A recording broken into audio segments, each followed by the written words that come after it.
옛날에 그 크샤트리아 출신이었던 석가모니 고타마 시다르타라고 하는 사람, 그 석가모니라는 뜻은 석가족의 성자라는 뜻이거든요. 그래서 석가모니였던 고타마 시다르타라고 하는 사람이 달마를 깨닫게 됩니다. 수행을 통해서 깨닫게 돼서 그 사람이 스스로 부타가 되죠. 부타, 바로 부처가 되죠. 그래서 이제 그 사람은 고타마 시다르타의 부처의 가르침을 설파한 게 바로 이 불교, 보통 불법, 불도라고 이렇게 할 수 있습니다. 불교의 사상은 연기론입니다. 연기론. 이 세상의 모든 것에는 원인이 있다. 그래서 이 땅을 살면 지난 삶의 내 삶의 업보다. 그래서 그것이 끊임없이 반복되는 게 바로 이 불교입니다. 아까 그 힌두교도 마찬가지겠지만요. 힌두교 신자들도 어떻게 생각하냐면 자기가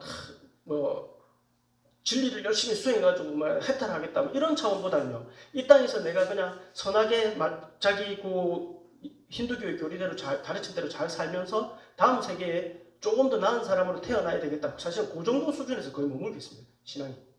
그렇게 있는데 불교 같은 경우도 마찬가지입니다. 이 땅에서의 내 삶의 결과가 다음 생을 결정한다. 라고 하는 게 사실은 불교의 연기론이라고 보통 말을 합니다. 그래서 불교에서는 사성제라고 해서 고집멸도라는 게 있죠. 그래서 이 세상은 고통이다. 고통의 원인이 뭐냐? 집착이다. 그럼 고통의 원인이 집착이면 고통이 없어진 상태가 있을 것이다. 열반, 해탈의 상태가 있을 것이다. 그걸 가르쳐주는 게 멸. 그럼 해탈과 열반을 이룰 수 있는 방법이 뭐냐? 그게 8정도라고 해서 8가지. 그래서 책 교환해 보시면 정견, 똑바로 보고, 똑바로 생각하고, 똑바로 말하고, 똑바른 직업을 가지고, 이런 것들을 수행하면 내가, 다르마, 불법을 깨달을 수 있다. 그래서 해탈할 수 있다라고 주장하는 게 사실은 불교입니다. 그래서 전에도 제가 강의할 때 말했지만 우리 인터넷에 보면 어느 스님이죠? 주로 나오셔서 상담하시는 강의 많이 하시는 법륜 스님인가 계시죠? 그래서 전에 그분 강의하실 때 그런 내용 봤습니다. 어떤 어머니가 우리가 공부를 안 해서 속상해 죽겠어요 라고 이렇게 스님 어떻게 하면 좋을까요? 하니까 그 스님 그러십니다. 아이에 대한 집착을 버리십시오. 지 삶은 지 삶이고 어머니 삶은 어머니 삶입니다. 욕심과 집착을 버리면 아이가 아이 그대로 보일 수 있습니다.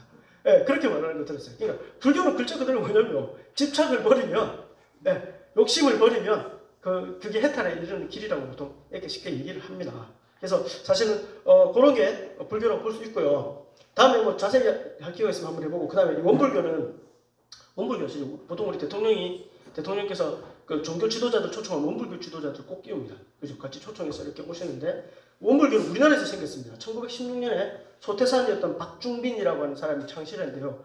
제가 영광이는 박중빈이 실제로 불교를 공부하거나 불교에 입문한 적이 없다고 해요. 자기 스스로 공부하고 깨닫다가 창시한 게 불교인데, 원불교인데, 원불교가 불교의 교리와 워낙 비슷해가지고 원불교라고 이렇게 부릅니다. 그래서 원불교는 이 일원상, 요거를 숭배합니다. 일원상.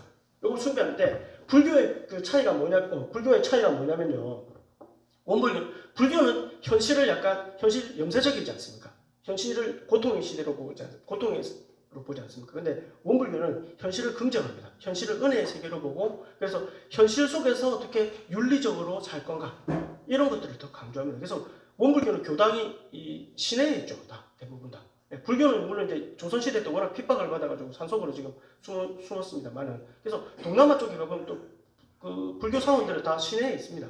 그래서 우리나라 불교만 옛날에 핍박을 받다 보니까 조선시대 때 계속 이제 숨어있긴 하지만 그렇습니다. 그래서 원불교하고는 그런 차이가 있고요.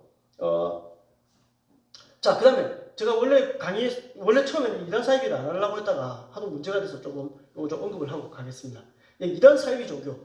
이단이라 그러면 보통 다를 이자에다가 끝단자 써가지고 결론이 다르다 라는 뜻이죠. 그 다음에 사이비. 우리 학교 고등학생, 중고등학생들은 사이비가 영어인 줄 알아요. 이거 한자였어요. 다른 일을 갖고 싶어요. 그래서 사이비는 비슷하지만 그러나 아니다.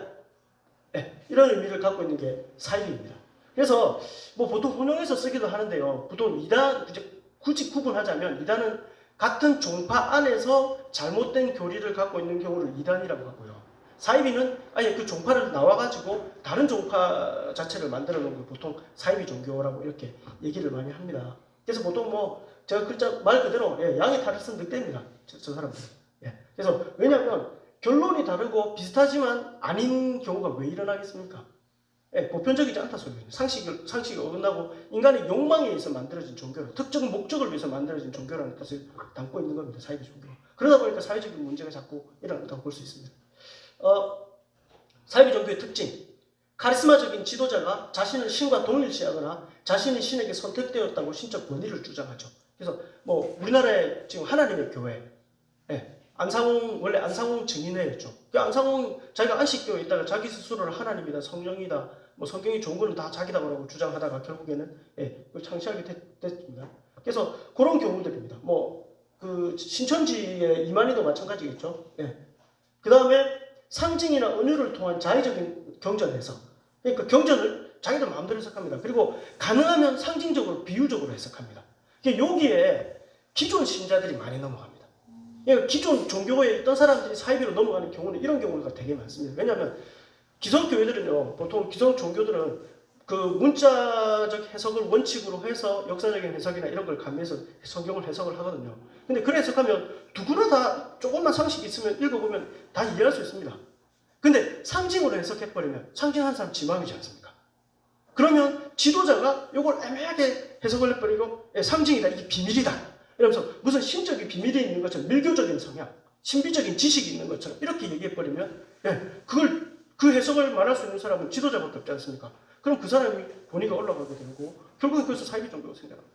그래서 사이비 종교에 가까울수록 경전을 비유적으로, 신비적으로 해석합니다. 지만 해석할 수 있게. 여러분 중세 교회가 타락하게 된 이유가 뭡니까? 신부들이, 평민들이 아무도 모르는 라틴어로 예배 집전해버리고, 그 다음에 뭐 성경 해석에 대한 권한도 전부 신부들이 갖고 있고, 그러니까 일반인들은 그게 맞는지 아닌지 구분 자체가 안 돼요. 그러다 보니까 문제가 발생하는 겁니다. 그런데 기독교에서도 신약 성경은요, 당시 시장에서 쓰는 사람들이 알 수 있는 용어로, 그 코이네라고 하는 헬라어로 기록됐거든요. 그래서 누구든지 그냥 글자를 아는 사람들은 이해할 수 있을 정도가 돼야 그게 경전입니다. 실제로. 이게 무슨 밀교적인 지식, 신비스러운 지식이 있는 것처럼 하는 사람들은 목적이 있는 겁니다. 그래서 보통 사이비 종교가 이런 거 많이 씁니다. 그래갖고 막 신천지 가면 이상 그림 그려놓고 뭐 이게 비유인데 상징이 되고, 주로 이제 사이비 종교들이 기독교 요한계시록 이런 거 갖다 끌어다가 그 상징적인 걸 지나치게 막 억지로 이상하게 적용해서 풀고 이렇게 많이 하죠. 그 다음에 이제 주로 이제 많이 쓰는 시한부 종말론, 종말이 가까웠다. 맨날 며칠, D- 며칠. 그래갖고 기억나시죠? 1992년 10월 27일 다미선교회. 여러분들 뭐 방송 3사가 생중계했던 거 기억나시죠? 그래서 시한부 종말론. 이거 뭐 전에 안상홍 같은 경우는 85년도에 죽기 전에 뭐라 그러냐면 88 올림픽 때 자기가 하늘에서 구름을 타고 잠시로 농장에 내려올 것이다. 이렇게 이런 예언도 하고 있었지 않습니까? 이게 다 시한부 종말론. 그래서 기독교에서는 이 날과 그 정한 거는 하나님밖에 모른다, 안 정해져 있다 이렇게 말을 하죠. 그 다음에 이제 노동력이나 돈, 성 등을 착취합니다. 그래서 다 이런 목적들이 있는 거예요. 결국은 이게 목적이거든요. 시한부, 사이비 종교나 이런 종교들. 그래서 이런 특징들을 가지고 있습니다. 그래서 여러분들이 어떤 뭐 교회나 어디 종교단체에 가서 가입을 다니시다가 이런 것들이 주로 보인다, 이런 거 빨리 나오셔야 됩니다. 근데 참 여기에 이미 물이 들어있으면 나오기가 쉽지가 않습니다. 벌 받을 것 같거든요. 이 사람들이 제일 많은 게 협박이지 않습니까? 나가면 죽는다. 자, 그 다음에 비상식적이고 비윤리적인 불투명한 운영, 이런 것들이 다 문제가 될 수 있는 이런 특징을 가지고 있습니다. 자, 그 다음에 이단 사이비에 세뇌당하는 단계들 보시면 이거는 이제 어떤 학자가 얘기한 건데요. 심신이 힘든 사람을 주로 붙잡겠죠. 그 다음에 기성 종교에서 상처받은 사람들. 그 여러분들 신기한 게 뭔지 아십니까? 사이비 종교 단체 사람들은요, 되게 착하고 친절합니다. 저희 학교에 그 하나님의 교회 다니는 친구가 하나 있거든요. 되게 착하고요. 걔도 하는 말이 뭐냐면 우리 교회 사람들 너무너무 사람들 좋아요. 선하고 좋아요. 실제로 되게 사이비 종교 사람들이 착합니다. 수단을, 이상한 잘못된 수단을 많이 써서 그렇지. 그러니까 가면 일단 인간적으로 위로를 받아요. 그래서 많이 빠집니다. 그 다음에 굉장히 부드럽고 선하게 권유합니다. 그 다음 세계로부터 멀어지게 만들죠. 뉴스, 직장, 가족들로부터 멀어지게 하죠. 그 다음에 심리적으로 교주에게 의존하게 만듭니다. 그래서 이거는 보통 뭐라고 하냐면 자신의 사고력을 구정하는 단계라고 보통 얘기를 합니다. 그 다음에 실험에 의하면 10명 중 9명이 명백한 오답을 말하게 하면 나머지 1명도 75%의 확률로 명백한 오답을 대답한다고 합니다. 그러니까 뭡니까?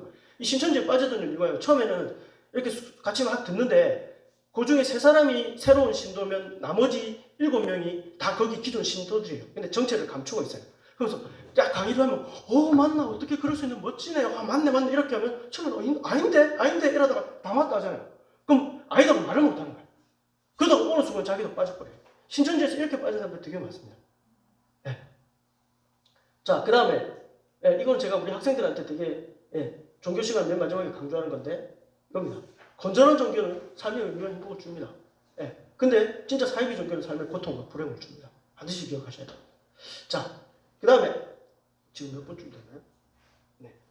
종교 현황 보시면 전 세계 종교 현황입니다. 지금 이슬람교가 단일 종교로는 지금 제일 숫자가 많고요. 워낙 중동 지역, 동남아 지역 인구가 많으니까요. 그 다음에 개신교, 그 다음에 뭐 가톨릭, 힌두교는 거의 인도인들입니다. 그죠? 그렇죠. 그 다음에 무종교인들 이런 비율이고요.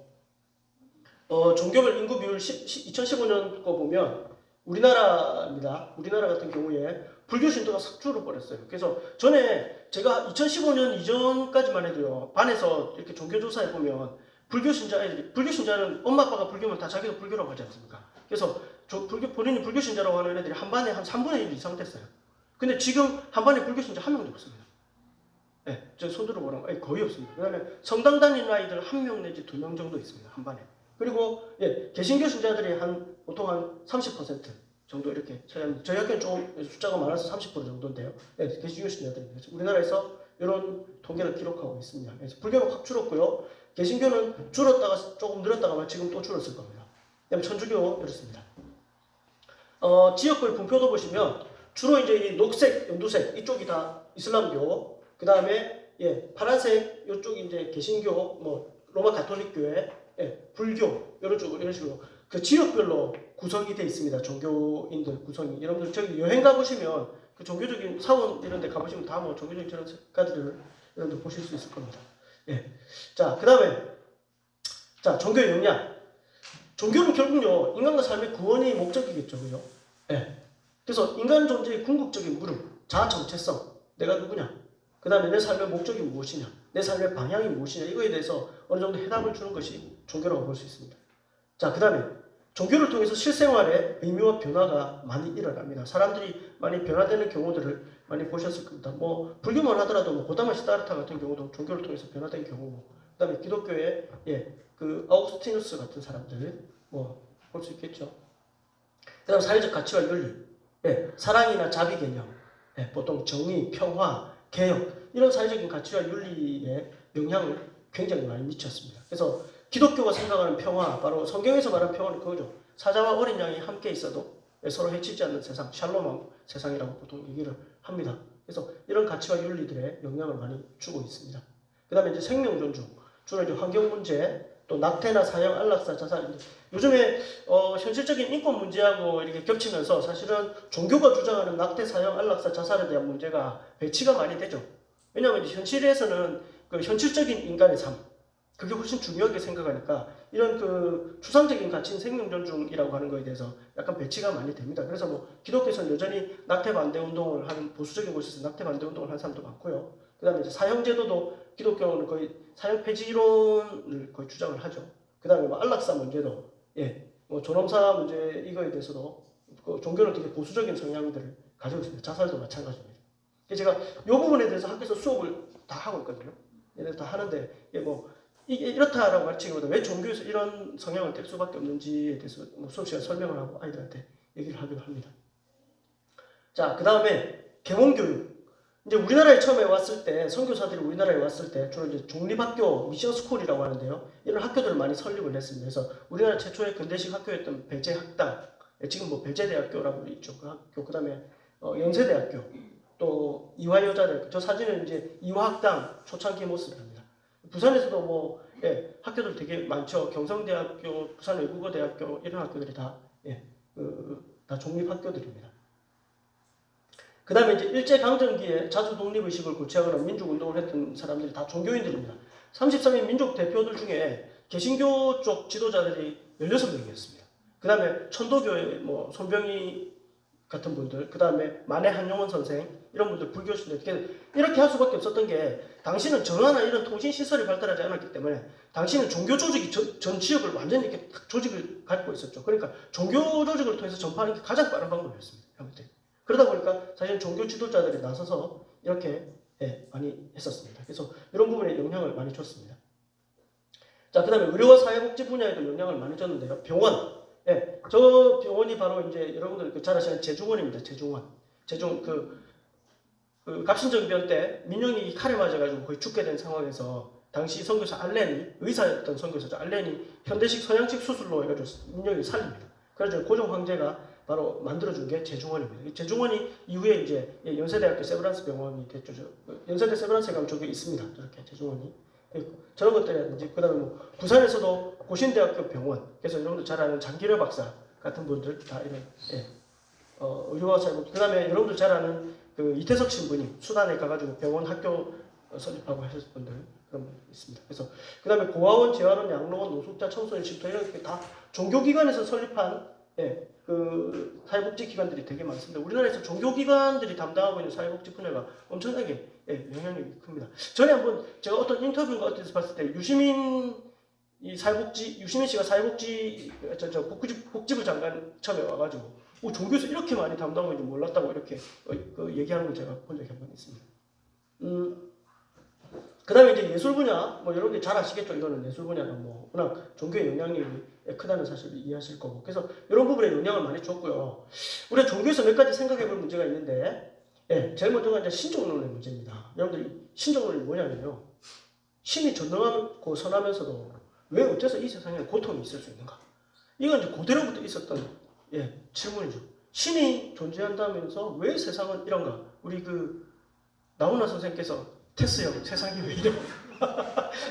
했던 그 질문, 소크라테스가 고대로부터 했던 질문. 그 질문, 이게 이제 인간에게는 숙제죠. 신이 존재한다면 왜 이 세상이 부당한 일을 이대로 방치하고 냅두는가? 이거에 대한 고민입니다. 그래서 기독교는 기독교 나름대로 이거에 대한 대답들이 있는데, 이런 문제들 한번 여러분들이 생각을 해보시면 좋겠습니다. 그래서 뭐 기독교에서는 보통 얘기를 하기를 악이 과연 개별적으로 선과 악이 유언론적으로 존재하느냐, 아니면 악이 선의 결핍이 악이냐, 이런 문제 가지고 이제 실제로 논쟁도 있고요. 그렇게 뭐 얘기를 합니다. 그래서 결국에는 악을 일시적으로 기독교에서는 신이 허용한다, 그냥 허용을 해준다라고 보통 이렇게 기독교에서 봅니다. 그래서 그 허용을 통해서 반드시 심판하지만 그 악에 대한 허용을 통해서 인간으로 하여금 성숙하게 만들고 더 성장하게 만든다라고 하는 게 보통 이제 기독교 쪽에서 말하는 신정론의 개념입니다. 이런 문제 한번 생각해 볼 수 있고요. 그 다음에 성과 속의 문제, 거룩함과 속됨, 세속적인 거에 대한 문제들이죠. 이게 종교적인 문제겠죠. 그래서 기독교 성경에 보면 이렇게 나옵니다. 너희는 뱀같이 지혜롭고 비둘기같이 순결하라. 그런데 이 세상 속에서 어떻게 우리가 지혜롭게 살면서도 내 신앙적인 이 성의 문제를 지켜낼 수 있겠는가? 이게 사실은 신앙인들의 가장 큰 고민이라고 할 수 있습니다. 그래서 이 세상에 양발을 디디고 살면서 어떻게 우리가 속화되지 않으면서도 이 신앙의 거룩함을 자기 안에서 유지하면서 살아갈 수 있겠는가 하는 문제죠. 그래서 이게 사실은 종교인들의 가장 큰 고민이 아닐까 싶습니다. 그래서 이거를 어느 방향에 택하느냐에 따라서 이제 달라질 수 있는데요. 나중에 제가 기회가 되면 다음에 한번 종교와 문화의 관계를 연구한 것들이 있는데 그런 것도 한번 보시면 좋은데, 이게 상황에 따라 달라요. 종교가 핍박을 받을 때는 성에 되게 이렇게 무게중심이 갑니다. 그래서 숨어 들어갑니다. 산속으로. 아니면 수도원 쪽으로. 그죠? 숨어 들어가다가 종교가 영향이 강해져서 종교가 이걸 지배하기 시작하면 어떻게 됩니까? 중세시대처럼 성과 속이 그냥 혼합돼 버립니다. 그러다가 이제 성이 더 강해져 버리면 그 이슬람 국가 같은 경우도 어떻습니까? 성이 워낙 강해지니까 완전히 세속을 지배하게 돼버린 거죠. 그래서 그 이슬람 샤리아 율법이 사회 지도 자체를 통치해버리는 상황들이 발생하게 됩니다. 그죠? 그러다가 나중에는 개혁이 일어나고, 그래서 종교와 이 그 속의 문제가 어떤 관계를 유지하느냐가 신앙의 형태도 결정하고 또 문화를 결정합니다. 그래서 한 사람의 신앙 속성도 보면 자기가 굉장히 어려움 당하고 핍박받는 사람들은 뭡니까? 아주 수도원적인 신앙생활, 아주 그 종교 중심의 신앙생활을 하는데, 또 그렇지 않은 사람들은 또 다른 식으로 이렇게 달라지죠. 그래서 그 관계를 연구해놓은 유명한 책들이 있습니다. 그래서 제가 그것도 한번 기회 되면 한번 할 수 있으면 좋겠는데, 그래서 이 성과 속의 문제를 어떻게 바라볼 거냐에 따라서는 신앙의 색깔이 결정이 되고 자기 삶의 모습이 사실은 결정돼요. 그리고 그 사회에서 종교가 어떤 비중을 가지고 어떤 영향을 미치느냐 결정되는 게 바로 사실은 성과 속의 문제라고 할 수 있습니다. 그래서 이거를 착각하면 이명박처럼 갑자기 서울을 하나님께 봉헌하겠다는 사태가 벌어집니다. 예, 그러니까 이거를 착각한 겁니다. 그러니까 우리나라는 기독교 국가가 아니거든요. 그래서 저는 그렇게 생각합니다. 대한민국이 기독교 국가가 돼서는 안 된다고 생각합니다. 예, 신학을 열심히 전하는 거는 있을 수 있다고 생각하지만 기독교 국가가 되는 순간부터 중세적인 상황이 또 발생할 수 있습니다. 그래서 그거는 성경의 원리에도 맞지 않다고 생각합니다. 예. 그 다음에 또 하나 생각해보는 게 이제 이게 좀 어려운 얘기인데 텍스트와 컨텍스트의 문제인데요. 이것 때문에 진보 보수가 갈라지고 이런 문제들이 사실은 발생할 수 있는데요. 결국 텍스트가 뭐냐? 바이블, 경전을 어떻게 문자적으로 받아들일 것인가 라는 문제. 그 다음에 컨텍스트. 보통 이제 독일어로 지친레벤이라고 해서 삶의 상황. 이 삶의 상황을 이 경전에 있는 내용들을 우리의 삶의 상황에 어떻게 적용시킬 건가? 이 균형을 맞출 건가? 이게 대단히 중요합니다. 그래서 보수는 어떤 사람들이냐? 텍스트가 위주입니다. 성경에 나오는 경전에 나오는 텍스트 위주로 살아가려고 텍스트를 문자 그대로 지키면서 살아가려고 하는 사람들이 주로 보수주의자들입니다. 그러다 보니까 극단적인 사람들 나오겠죠. 예를 들어서 뭐 있겠습니까? 오른손이 잘못하면 왼손을 오른손을 찍어버리라 이런 거 있지 않습니까? 그러면 실제로 진짜 그런 일이 있을 수 있습니다. 그래서 필리핀 같은 데서는 고난주간이 되면 실제로 못을 못 박히는 사람들이 있습니다. 못을 자기 몸에 실제로 박습니다. 이 사람들은 뭡니까? 텍스트주의자들입니다. 그죠? 그 다음에 컨텍스트를 더 중요하게 생각하는 사람들은 아니야, 내 삶의 정황이 더 중요해. 그래서 성경을 해석할 때도 이런 삶의 정황에 입각해서 해석을 하겠죠. 그러다 보니까 텍스트 주의자들 볼 때는 타락한 사람들, 속화된 사람들 이렇게 볼 수밖에 없습니다. 그래서 요게 사실은 요 균형을 어떻게 맞추느냐의 차이가 그 사람의 신앙의 색깔과 여러 가지 그런 것들을 다 결정합니다. 성과 속의 문제, 또 텍스트와 컨텍스트의 문제 이런 것들을 고민해 볼 필요가 있다라고 생각을 합니다. 그래서 이런 문제들 때문에 사실은 저 정광훈 같은 사람들도 나오고 또 굉장히 개혁적인 사고방식을 가진 사람들도 나오고 또 뭐 동성애를 바라보는 시각에서 어떤 사람들은 굉장히 보수적으로 바라보는데 또 어떤 사람들은 그거 결국 이성애자들이 동성을 성폭행한 거야. 그 성경에 나오는 그 내용은. 그래서 그걸 갖다가 자꾸만 그렇게 성폭행 때문에 동성애 때문에 서돌과 고모라가 멸망했다고 생각하면 안 돼. 이렇게 주장하는 사람들도 있습니다. 그래서 그건 텍스트와 컨텍스트를 어떤 상황에서 바라보느냐에 따라서 해석이 달라지기 때문입니다. 어차피 이 책이라는 게 2000년 전에 기록된 책이지 않습니까? 그래서 그렇습니다. 자, 종교는 인간의 그런적 물음에 대한 해답을 제시해 주는 게 종교입니다. 유한한 인간은 결국 종교를 통해 자신을 인식하고 종교를 통해서 내가 누구인지 인식하게 되죠. 그리고 나 자신을 확장합니다. 종교를 통해서. 내 자신이 어느 머물지 않고 사고도 확장이 되고 삶이 확장이 되죠. 그리고 결국에는 초월할 수도 있습니다. 그죠? 이 영상 달마야 놀자라고 혹시 보신 분들 있습니까? 2001년도에 나온 불교에서 만든 영화인데 너무 잘 만들었습니다. 부러워 죽겠습니다. 이렇게 영화를 불교가 잘 만들래. 그래서 이 영화를 잠깐 한번 보시겠습니다. 한번 틀어주시죠.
예, 이 자주색 옷을 입은 사람들, 갈색 옷 입은 사람들, 이 사람들이 조폭입니다.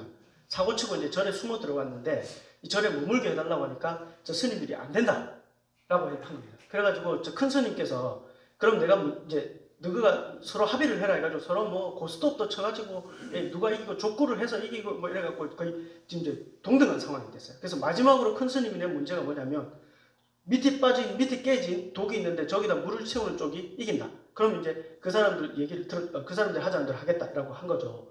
그래서 했는데 보시다시피 뭡니까? 이렇게 저 조폭들이 결국에는 승리를 하게 됐죠. 이게 굉장히 중요한 얘기입니다. 나중에 보면 이게 뭐냐면 스님이 그 조폭 두목 박신양한테 그 박신양이 그런 얘기를 해요.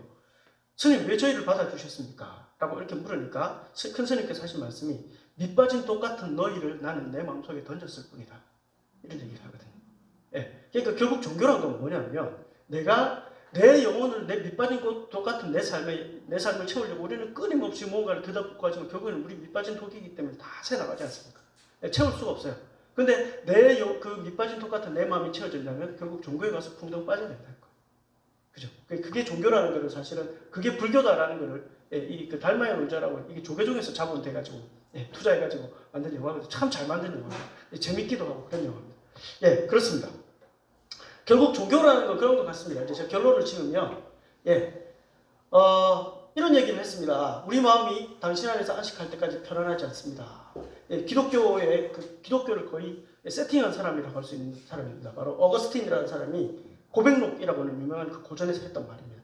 우리의 마음이 당신 안에서 안식할 때까지는 편하지 않습니다. 저 사람도 굉장히 많이 공부하고 똑똑한 사람이었고 했지만 결국에는 아주 방탕하게 살았죠. 그러다가 이제 결국 기독교 신앙을 통해서 자기가 생각과 삶이 변화되어져서 고백록이라는 책을 쓰고 결국에는 중세 천년을 설계하는 기독교 신학을 어거스틴 이전과 이후로 나눌 수 있다라고 말할 정도로 중요한 인물입니다. 그 다음에 인간은 영적인 존재이다. 그래서 사람의 마음속에는 신만이 채울 수 있는 공간이다. 브레즈 파스칼 수학자이면서 유명한 철학자입니다. 이분도 이런 얘기를 했습니다. 결국 저는 그렇게 생각합니다. 호모 렐레기우스, 종교적 인간이라고 하죠. 그래서 종교는 인간이 존재하는 한 없어지지는 않을 것 같다. 그럼 이 종교가 결국엔 인간은 종교적인 성향을 가지고 태어나고 종교적인 걸 느낄 수밖에 없는 상황까지 아무리 과학이 발달해도 종교는 인간의 삶과 뗄 수 없을 정도로 인간의 삶의 본질이라고 생각을 하는데요. 그러면 이 종교를 우리가 어떤 종교를 믿고 이 종교가 내 삶에 어떤 자리를 차지하고 내 삶에 그리고 어떤 영향을 미치는지를 잘 생각을 해가지고 진짜 좋은 종교를 만나면 삶이 풍요로워지고 의미를 찾게 되지만 사실 아까 말씀드린 대로 잘못된 종교에 접하게 되면 생각이 왜곡되고 굉장히 사회적으로 또 개인적으로 문제가 발생을 한다고 생각을 합니다. 그래서 여러분들이 종교 자체가 나쁜 게 아니고 우리가 어떤 종교를 택해서 어떤 생각을 가지면 문제가 발생하고 어려움을 겪게 되는지를 좀 이 종교를 통해서 이해를 할 수 있으면 좋겠다는 생각이 듭니다. 이상입니다. 감사합니다.